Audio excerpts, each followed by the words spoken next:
Home loan लेना आपके favourite chewing gum चबाने जैसा है। पहले पहले घर की ओनरशिप, घर सजाने का मजा, सोशल मीडिया पर फोटोज, फ्रेंड्स और रिलेटिव्स को गृह प्रवेश के लिए बुलाने, इन सब एक्टिविटीज में बड़ा मजा आता है। लेकिन धीरे धीरे इंसान नए घर में घुल मिल जाता है। थोड़े महीनों या सालों बाद आप में हमारे ऐसे आम इंसान फिर से एक नई खुशी देने वाली एक्टिविटी ढूंढने लग जाते हैं। लेकिन कुछ कमिटमेंट्स पीछे पड़ गए तो सालों साल आपको और कोई एक्टिविटी करने ही नहीं देते। ऐसा ही एक कमिटमेंट है होम लोन का। च्युइंग गम पहले पहले अच्छा स्वाद देता है, फिर घंटों चबाते रहते हो, पता नहीं क्यों। इस वीडियो में हम बात करेंगे एक 26 साल के नौजवान के बारे में। इनके सामने एक दुविधा थी। वो दुविधा ये थी कि इनके पास जो एक्स्ट्रा इनकम आ रही थी उससे ये होम लोन प्रीपेमेंट करे या फिर म्यूचुअल फंड में इन्वेस्ट करे। यहाँ ऐसे सेबी रजिस्टर्ड इन्वेस्टमेंट एडवाइजर हमने एक ऐसी सलाह दी जो शायद आपकी नज़र में बहुत ही गलत एडवाइस था, लेकिन हमारे एक्सपर्ट ओपिनियन के मुताबिक इस 26 साल के लड़के की सिचुएशन के हिसाब से हमारा एडवाइस ही सही एडवाइस था। चलिए समझते हैं पूरे केस स्टडी को। सबसे पहले मैं आपको उनकी फिनेंशियल सिचुएशन के बारे में बताता हूँ। इनका एक 16 लाख का होम लोन है, जस्ट अभी लिया। इस लोन का मंथली ईएमआई है 16,660 रुपीज़। पिछले 2 सालों में आरबीआई की इंटरेस्ट रेट हाइक की वजह से होम लोन इंटरेस्ट 10% पहुंच गया है। एट प्रेजेंट उनको अभी और 185 ईएमआई भरने हैं। इन 185 महीनों को साल में कन्वर्ट कर देते हैं तो ये 15.5 ईयर्स है।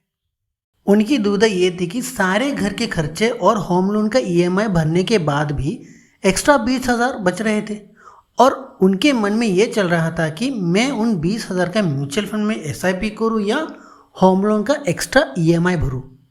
लॉजिकली सोचा जाए तो म्यूचुअल फंड भाई साहब देता है 12 से 15% रिटर्न, जबकि भारत के अंदर कोई सबसे सस्ता वाला इंटरेस्ट लोन है तो वो है होम लोन। होम लोन का इंटरेस्ट पड़ता है 9 to 10% के बीच। ऊपर से इंटरेस्ट पेमेंट पर टैक्स में छूट मिलती है। ऊपर से इनकम टैक्स के सेक्शन 24B में प्रिंसिपल अमाउंट पर भी छूट मिलती है। संक्षेप में बोले तो होम लोन का net interest after all tax rebates बनता है 6 to 7%, और वही म्यूचुअल फंड्स में मिलता है इसका डबल। तो लॉजिक तो सही है, म्यूचुअल फंड में लगाओ ये 20,000। पर हम है प्रोफेशनल इन्वेस्टमेंट एडवाइजर्स, लॉजिक अपनी जगह सही है, लेकिन आदमी से बात भी होती रहती है हमारी। उसका स्ट्रेस, उसके एम्बिशंस, उसके अंदर का लोन प्रति भावनाओं को भी समझना पड़ता है। ये इंसान 26 साल का ही है और कॉम्पिटिटिव एग्जाम्स की भी तैयारी कर रहा है, लेकिन इसके दिमाग की अच्छी खासी एनर्जी पैसे के बजटिंग पर जाती थी। पेरेंट्स का अनएक्सपेक्टेड मेडिकल एक्सपेंसेस, दोस्तों के साथ वाली पार्टी में भी जाने से पहले 10 बार सोचना पड़ता था। ये सब इसलिए क्योंकि अगर एक भी ईएमआई मिस करी तो बैंक से फोन आना चालू। अरे बैंक वाले ईएमआई मिस होने ही नहीं देते। सैलरी से एक हफ्ते पहले ही ईएमआई के रिमाइंडर वाले कॉल्स और एसएमएस बैंक से आते थे। ऐसा समझ लो कि होम लोन की ईएमआई ने इनके दिमाग पर कब्जा कर रखा था। शैतान मूवी की तरह वशीकरण हो गया था और ये उनके स्ट्रेस को बढ़ा रहा था। एफिशिएंसी कम हो रही थी। कुछ पढ़ने बैठे तो फोकस नहीं लग रहा था इनका। अब तक तो आप समझ गए कि हर बार लॉजिक चलता नहीं है। लोगों का मेंटल सिचुएशन, कैरेक्टर सब समझकर एक इन्वेस्टमेंट एडवाइजर को एडवाइस देना पड़ता है। अब दूसरा पॉइंट, क्यों हमने लोन प्रीपेमेंट की सलाह दी। आप तो जानते हैं कि होम लोन का इफेक्टिव इंटरेस्ट रेट सिर्फ 6 to 7% है, लेकिन म्यूचुअल फंड तो 12 से ज़्यादा परसेंट देता है। लेकिन भाई साहब, जब आप ईएमआई 1-1 लाख के भरते हो ना, तब ये परसेंटेज की बातें किया करो। अब जिस बंदे का नेक्स्ट सैलरी इंक्रीमेंट ही 10,000 पर मंथ होगा, क्या वो 16,000 का ईएमआई जल्दी नहीं चुका सकता। जब ईएमआई अमाउंट कंपैरेटिवली छोटा हो, कोई परसेंटेज क्यों देखेगा। अब 26 साल की उम्र में ईएमआई शुरू करके लॉजिक के चक्कर में आदमी 40 की उम्र तक लोन ईएमआई भरता रहे, सही नहीं लगेगा, राइट। अब देखिए इस इमेज में वो येलो हाईलाइट कुछ इंटरेस्टिंग दिखाता है। उन्होंने 17,000 रुपीज़ की एक्स्ट्रा ईएमआई चुका दी। ये उनके बैंक से आया हुआ लेटर स्क्रीन पे दिख रहा है। फिर थोड़ा नीचे आप नोटिस कीजिए कि तुरंत उनका आउटस्टैंडिंग 185 ईएमआई का 180 ईएमआई हो गया। ईएमआई का हिसाब तो समझ गए होंगे, तो समझते हैं पैसों का गणित।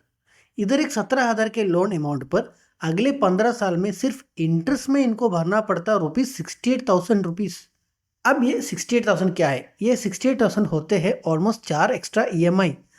आज एक 17,000 प्रीपेमेंट बैंक में भरे और बैंक बोलता है कि आपके 68,000 जो इंटरेस्ट लगने वाले थे वो माफ़। इस 26 साल के यंगस्टर ने एक एक्स्ट्रा ईएमआई चुकाकर 17,000 मल्टीप्लाई बाय 4 मीन्स रुपीज़ 68,000 का ईएमआई का ऑब्लिगेशन खत्म कर दिया। साथ ही साथ उनका लोन 4 महीने पहले ही बंद हो जाएगा। जो इंसान साल का 6 लाख कमाता है उनकी महीने की इनकम होती है 50,000। अब इस पर साल का 10% सैलरी हाइक पकड़ोगे तो एक्स्ट्रा 50,000 मिलेंगे। इतना एक्स्ट्रा इनकम से कोई भी म्यूचुअल फंड में एसआईपी शुरू कर सकता है। जब आपकी मंथली ईएमआई 1 लाख से भी कम हो तब परसेंटेज का लॉजिक ज़्यादा कुछ काम का नहीं है। 1,000 और 10,000 रुपीज़ में ज़्यादा फर्क रहा नहीं है आजकल। फर्क पड़ता है 10,000 और 1 लाख के बीच। जब इनकम मिडिल क्लास में हो, जब इनकम महीने की 1 लाख से कम हो, जिसमें से होम लोन कार लोन के ईएमआई कट रहे हो, तब इंसान को चाहिए सुकून की नींद और खाली दिमाग जिसमें वो बेहतर आइडियाज सोच सके। जब सिर पर हर महीने की ईएमआई की तलवार लटकती है रहे, इंसान क्या ही कुछ नया सोच पाएगा। ऐसे में एक्स्ट्रा 4-5% जो म्यूचुअल फंड देता है उससे ज़्यादा इम्पोर्टेंट होता है कर्ज मुक्त जिंदगी।